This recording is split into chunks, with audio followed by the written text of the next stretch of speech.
सार्थक. सार्थक नाहीये. तू. कशी आहेस? मी मस्त. आणि तू? मी पण मस्त आहे.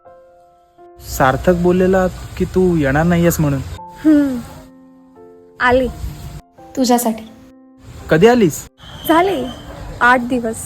काय? शिट. काय रे? नाही म्हणजे मी नेमकं पुण्याला गेलो होतो ना मामाकडे. अच्छा. ठीक आहे मग आज रात्री भेटूया, आईस्क्रीम खायला जाऊया. नाही अरे, चालले मी आज रात्री. तुम सभी मग परत कधी येणार?